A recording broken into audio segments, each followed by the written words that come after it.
Although there was evening brightness showing through the windows of the bunkhouse, inside it was dusk. Through the open door came the thuds and occasional clangs of a horseshoe game, and now and then the sound of voices raised in approval or derision.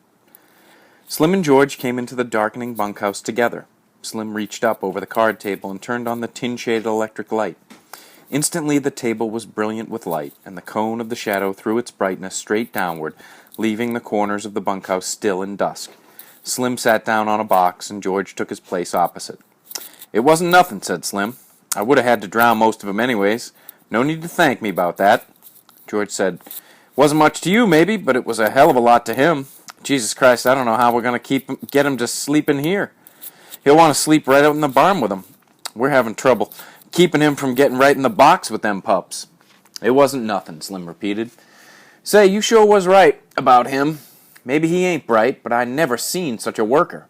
He damn near killed his partner, bucking barley. Ain't nobody can keep up with him.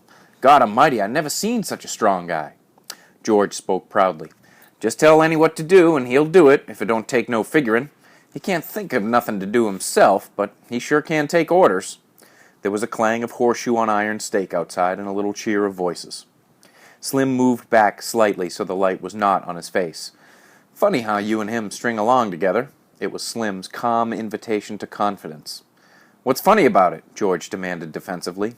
"Oh, I don't know. Hardly none of the guys ever travel together. I hardly never seen two guys travel together. You know how the hands are. They just come in and get their bunk and work a month, and then they quit and go out alone. Never seem to give a damn about nobody. Just seems kind of funny, a cuckoo like him and a smart little guy like you traveling together." "He ain't no cuckoo," said George. "He's dumb as hell, but he ain't crazy. And I ain't so bright neither, or I wouldn't be bucking barley for my 50 and found. If I was bright, if I was even a little bit smart, I'd have my own little place, and I'd be bringing in my own crops, instead of doing all the work and not getting what comes up out of the ground." George fell silent. He wanted to talk. Slim neither encouraged nor discouraged him. He just sat back, quiet and receptive. "It ain't so funny, me and him going round together," George said at last. "Him and me was both born in Auburn. I knowed his Aunt Clara. She took him when he was a baby and raised him up. When his Aunt Clara died, Lenny just come along with me out working. Got kind of used to each other after a little while." "Mm-hmm," said Slim. George looked over at Slim and saw the calm, godlike eyes fastened on him. "Funny," said George. "I used to have a hell of a lot of fun with him. Used to play jokes on him because he was too dumb to take care of himself. But he was too dumb even to know he had a joke played on him. I had fun. Made me seem goddamn smart alongside of him. Why, he'd do any damn thing I told him. If I told him to walk over a cliff, over he'd go. Wasn't so much damn fun after a while. He never got mad about it neither. I beat the hell out of him, and he could bust every bone in my body just with his hands, but he never lifted a finger against me." George's voice was taking on the tone of confession. "Tell you what made me stop that. One day a bunch of guys was standing around up on the Sacramento River. I was feeling pretty smart. I turns to Lenny and says, 'Jump in!' And he jumps. Couldn't swim a stroke. He damn near drowned before we could get him. And he was so damn nice to me for pulling him out. Clean forgot I told him to jump in. Well, I ain't done nothing like that no more." "He's a nice fella," said Slim. "Guys don't need no sense to be a nice fella. Seems to me sometimes it just works the other way around. Take a real smart guy, and he ain't hardly ever a nice fella." George stacked the scattered cards and began to lay out his solitaire hand. The shoes thudded on the ground outside. At the windows, the light of the evening still made the window squares bright. "I ain't got no people," George said. "I seen the guys that go around on the ranches alone. That ain't no good. They don't have no fun. After a long time, they get mean. They get to wanting to fight all the time." "Yeah, they get mean," Slim agreed. "They get so they don't want to talk to nobody." "Of course, Lenny's a goddamn nuisance most of the time," said George. "But you get used to going around with a guy, and you can't get rid of him." "He ain't mean," said Slim. "I can see Lenny ain't a bit mean." "Of course he ain't mean. But he gets in trouble all the time because he's so goddamn dumb. Like what happened in Weed." He stopped. Stopped in the middle of turning over a card. He looked alarmed and peered over at Slim. "You wouldn't tell nobody." "What'd he do in Weed?" Slim asked calmly. "You wouldn't tell." "Nah, of course you wouldn't." "What'd he do in Weed?" Slim asked again. "Well, He seen this girl in a red dress. Dumb bastard like he is, he wants to touch everything he likes. Just wants to feel it. So he reaches out to feel this red dress, and the girl lets out a squawk, and that gets Lenny all mixed up, and he holds on because that's the only thing he can think to do. Well, this girl squawks and squawks. I was just a little bit off, and I heard all the yelling, so I comes running. And by that time, Lenny's so scared, all he can think to do is just hold on. I socked him over the head with a fence picket to make him let go. He was so scared he couldn't let go of that dress. And he's so goddamn strong, you know? Slim's eyes were level and unwinking. He nodded very slowly. So what happens? George carefully built his line of solitaire cards. Well, the girl rabbits in and tells the law she been raped. The guys in weed start a party out to lynch Lenny. So we sit in an irrigation ditch underwater all the rest of that day. Got only our heads sticking out from the side of the ditch. And that night, we scrammed out of there. Slim sat in silence for a moment. Didn't hurt the girl none, huh? He asked finally. Hell no, he just scared her. I'd be scared too if he grabbed me. But he never hurt her. He just wanted to touch that red dress like he wants to pet them pups all the time. He ain't mean, said Slim. I can tell a mean guy a mile off. Course he ain't, and he'll do any damn thing I... Lenny came in through the door. He wore his blue denim coat over his shoulders like a cape, and he walked hunched way over. Hi, Lenny, said George. How you like the pup now? Lenny said breathlessly. He's brown and white just like I wanted. He went directly to his bunk and lay down and turned his face to the wall and drew up his knees. George put down his cards very deliberately. Lenny, he said sharply. Lenny twisted his neck and looked over his shoulder. Huh? What you want, George? I told you couldn't bring that pup in here. What pup, George? I ain't got no pup. George went quickly to him, grabbed him by the shoulder, and rolled him over. He reached down and picked the tiny puppy from where Lenny had been concealing it against his stomach. Lenny sat up quickly. Give him to me, George. George said, You get right up and take this pup back to the nest. He's got to sleep with his mother. You want to kill him? Just born last night, and you take him out of the nest. You take him back, or I'll tell Slim not to let you have him. Lenny held out his hands pleadingly. Give him to me, George. I'll take him back. I didn't mean no harm, George. Honest, I didn't. I just wanted to pet him a little. George handed the pup to him. All right. You get him back there quick. Don't you take him out no more. You'll kill him the first thing you know. Lenny fairly scuttled out of the room. Slim had not moved. His calm eyes followed Lenny out the door. Jesus, he said. He's just like a kid, ain't he? Sure he's just like a kid. There ain't no more harm in him than a kid neither, except he's so strong. I bet he won't come in here to sleep tonight. He'll sleep right alongside that box in the barn. Well, let him. He ain't doing no harm out there. It was almost dark outside now. Old Candy the Swamper came in and went to his bunk, and behind him struggled his old dog. Hello, Slim. Hello, George. Didn't neither of you play horseshoes? I don't like to play every night, said Slim. Candy went on. Either you guys got a slug of whiskey? I got a gut ache. I ain't, said Slim. I'd drink it myself if I had, and I ain't got a gut ache neither. Got a bad gut ache, said Candy. Them goddamn turnips give it to me. I knowed they was going to before I ever eat 'em. The thick-bodied Carlson came in out of the darkening yard. He walked to the other end of the bunkhouse and turned on the second shaded light.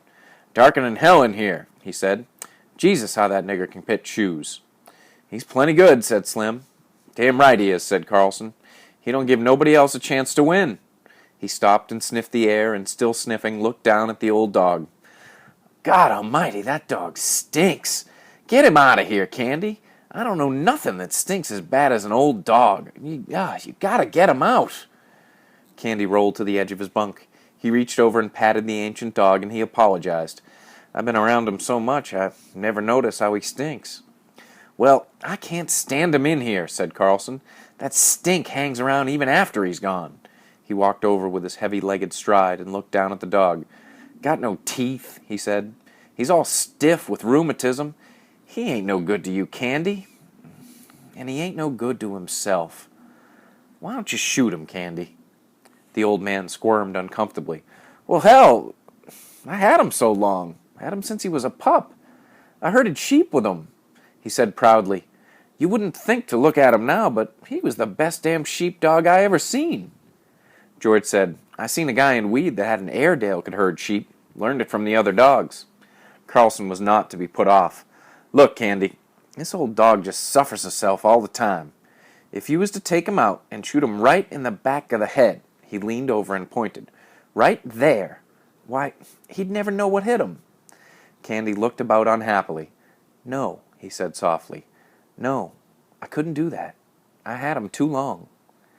"He don't have no fun," Carlson insisted, "and he stinks to beat hell. Tell you what, I'll shoot him for you. Then it won't be you that does it." Candy threw his legs off his bunk. He scratched the white stubble whiskers on his cheek nervously. "I'm so used to him," he said softly. "I had him from a pup." "Well, you ain't being kind to him keeping him alive," said Carlson. "Look, Slim's bitch got a litter right now. I bet Slim would give you one of them pups to raise up. Wouldn't you, Slim?" The Skinner had been studying the old dog with his calm eyes. "Yeah," he said. "You can have a pup if you want to." He seemed to shake himself free for speech. "Carl's right, Candy. That dog ain't no good to himself. I wish somebody'd shoot me if I got old and a cripple." Candy looked helplessly at him, for Slim's opinions were law. "Maybe it'd hurt him," he suggested. "I don't mind taking care of him." Carlson said, "The way I'd shoot him, he wouldn't feel nothing.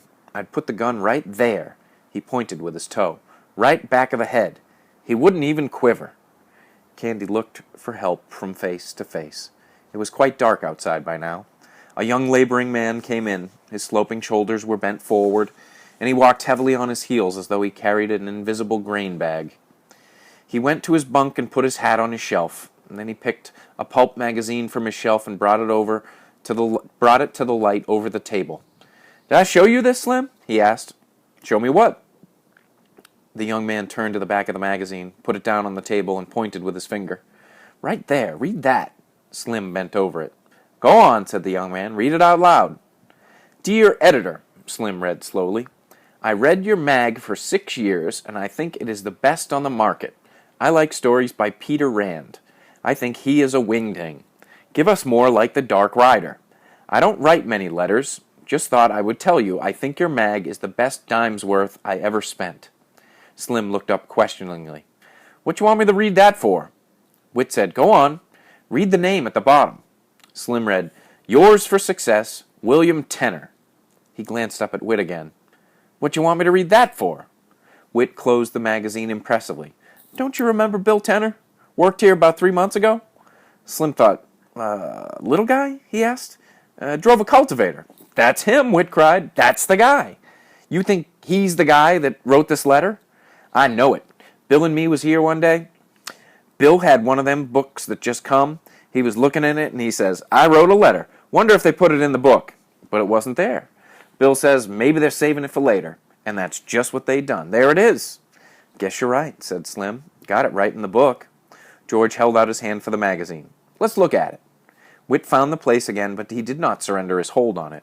He pointed out the letter with his forefinger, and then he went to his box shelf and laid the magazine carefully in. "I wonder if Bill's seen it," he said. "Bill and me worked in that patch of field peas. Run cultivators, both of us. Bill was a hell of a nice fellow." During the conversation, Carlson had refused to be drawn in. He continued to look down at the old dog. Candy watched him uneasily. At last, Carlson said, "If you want me to, I'll put the old devil out of his misery right now and get it over with. Ain't nothing left for him. Can't eat, can't see, can't even walk without hurting." Candy said hopefully, "You ain't got no gun." "The hell I ain't. Got a Luger. It won't hurt him none at all." Candy said, "Maybe tomorrow. Let's wait till tomorrow." "I don't see no reason for it," said Carlson. He went to his bunk, pulled his bag from underneath it, and took out a Luger pistol. "Let's get it over with," he said. "We can't sleep with him stinking around in here." He put the pistol in his hip pocket. Candy looked a long time at Slim to try to find some reversal, and Slim gave him none. At last Candy said softly and hopelessly, "All right, take him." He did not look down at the dog at all. He lay back on his bunk and crossed his arms behind his head and stared at the ceiling. From his pocket, Carlson took a little leather thong. He stooped over and tied it around the old dog's neck. All the men except Candy watched him.